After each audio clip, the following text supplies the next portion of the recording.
At 77, Linda Ronstadt finally admits what we all suspected. Linda Ronstadt was born Linda Maria Ronstadt on July 15, 1946, in Tucson, Arizona. Hailing from a household steeped in melody and rhythm, Ronstadt's early years were permeated with the soul-stirring strains of Mexican music, a heritage passed down from her father's side. The rich melodies of ranchers and the evocative ballads of Mexican folklore wove themselves into the very fabric of her musical identity, laying the foundation for a career marked by diversity and cultural resonance. However, Ronstadt's musical palette was not limited to the sounds of Mexico alone. From an early age, she was immersed in a melodic mosaic that spanned genres as diverse as the sprawling Arizona landscape itself. In the embrace of her musical family, she was introduced to the twang of country, the storytelling allure of folk, and the electrifying energy of rock. Each genre left an indelible imprint on her artistic sensibilities, shaping her into the multifaceted vocalist and performer she would later become. In the mid-1960s, Linda Ronstadt embarked on a transformative journey into the heart of the folk music scene, finding herself drawn to the intimate ambiance of dimly lit clubs where troubadours and balladeers held court. It was in these hallowed halls of acoustic resonance that she first discovered the power of her voice, honing her craft amidst the hushed whispers of eager audiences. Armed with nothing but her guitar and a soulful voice that seemed to carry the weight of 1,000 stories, Ronstadt captivated listeners with her raw talent and magnetic stage presence. It was during this formative period that Ronstadt's path intersected with destiny as she joined forces with the Stone Ponies, a folk rock trio whose melodic alchemy would prove to be the catalyst for her ascent to fame. With Ronstadt at the helm, her crystalline vocals soaring above the intricate harmonies of her bandmates, the Stone Ponies captured the zeitgeist of the era with their signature blend of folk lyricism and rock and roll energy. Their breakout hit, Different Drum, catapulted Ronstadt into the spotlight, its infectious melody and poignant lyrics striking a chord with audiences hungry for authentic expression. As a solo artist, Ronstadt's star continued to rise, fueled by a string of chart-topping hits and critically acclaimed albums that showcased her unparalleled versatility and artistry.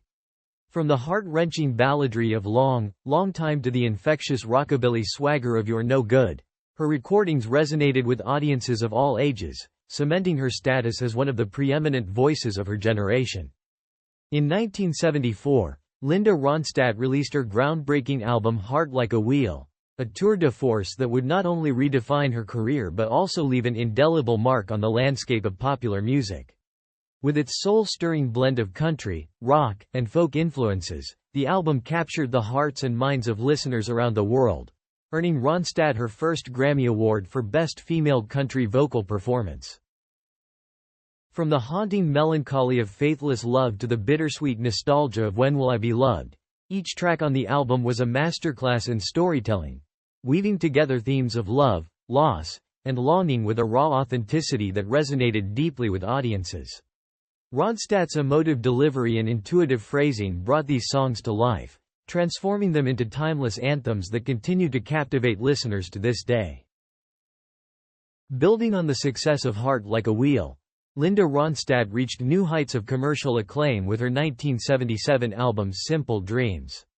At the heart of Simple Dreams were songs like Blue Bayou, a wistful ode to lost love that showcased Ronstadt's ability to infuse even the most heart-wrenching ballads with a sense of hope and resilience. The song struck a chord with audiences around the world, soaring to the top of the charts and earning Ronstadt yet another Grammy nomination for Best Female Pop Vocal Performance. From the rollicking energy of It's So Easy to the infectious groove of Poor Poor Pitiful Me, each track on the album showcased Ronstadt's remarkable versatility as an artist, effortlessly bridging the gap between rock, country, and pop with her trademark blend of passion and precision.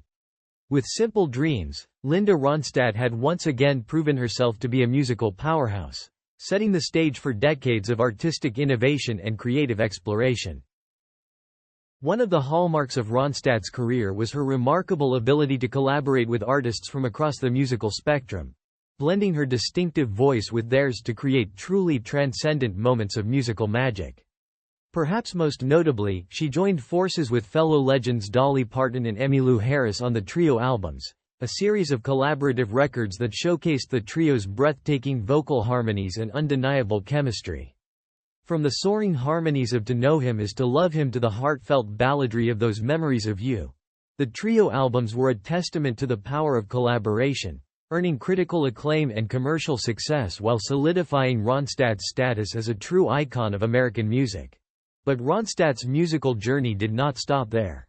In 1987, she ventured into new territory with the release of Canciones de Mi Padre, an album that paid homage to her Mexican heritage and celebrated the rich tapestry of traditional Mexican music. Inspired by the songs of her childhood and fueled by a deep sense of cultural pride, Ronstadt immersed herself in the vibrant rhythms and haunting melodies of ranchers, boleros, and huapangos, breathing new life into these timeless classics with her impassioned interpretations and soulful vocals.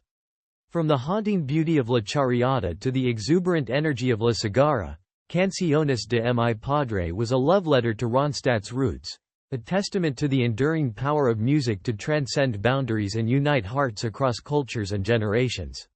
Throughout her storied career, Ronstadt found herself romantically linked with several notable figures, each relationship offering a glimpse into the complexities of her private world. One such romance that captured the public's imagination was her high-profile relationship with Governor Jerry Brown, the charismatic politician whose tenure as governor of California coincided with Ronstadt's rise to fame. Similarly, Ronstadt's romantic involvement with acclaimed filmmaker George Lucas added another layer of intrigue to her narrative, as their shared love of art and culture brought them together in a whirlwind romance that captivated fans and admirers alike. Though both relationships ultimately ended, they remain indelible chapters in the story of Ronstadt's life, revealing the depth of her emotional journey and the complexities of love in the public eye. Linda had a significant personal and professional relationship with music producer John Boylan. She also had a significant relationship with singer-songwriter J.D. Souther, and actor and filmmaker Albert Brooks. In 1990, she embarked on a new chapter of her life with the adoption of her first child, Mary Clementine, a decision that brought immeasurable joy and fulfillment into her world. Embracing the challenges and blessings of motherhood with characteristic grace and determination, Ronstadt poured her heart and soul into raising Mary Clementine, instilling in her the same values of kindness, compassion, and creativity that had guided her own life. Several years later, Ronstadt welcomed another bundle of joy into her family with the adoption of her son, Carlos Ronstadt, completing her journey into the depths of maternal love and devotion. Together, the Ronstadt family forged a bond that transcended bloodlines and boundaries, united by a shared love and a shared commitment to each other's happiness and well-being. At 77, Linda Ronstadt finally admits what we all suspected. With all these talented and charismatic men in her life, you might think that Linda never at least once settled down and got married. Linda Ronstadt's life took a poignant turn in 2013 when she was diagnosed with Parkinson's disease, a progressive neurological disorder that profoundly impacted her ability to sing and perform. For someone whose voice had been her most powerful instrument, the diagnosis was a devastating blow, signaling the end of an era and the beginning of a new chapter marked by uncertainty and profound loss.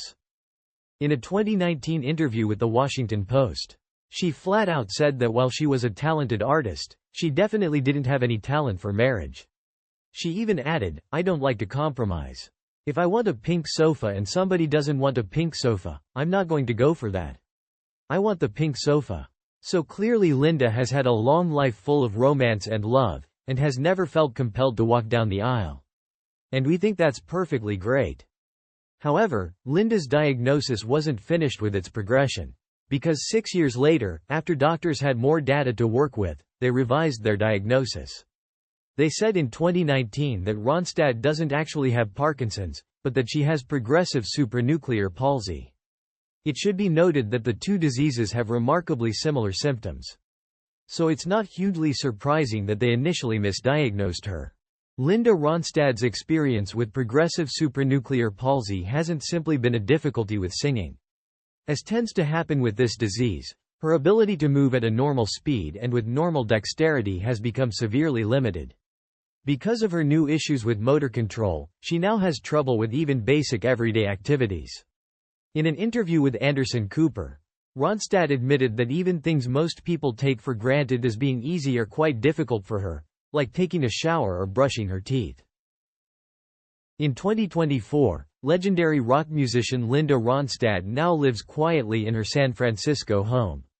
She shares the home with her adopted daughter, who moved in to support her as she is not in good health.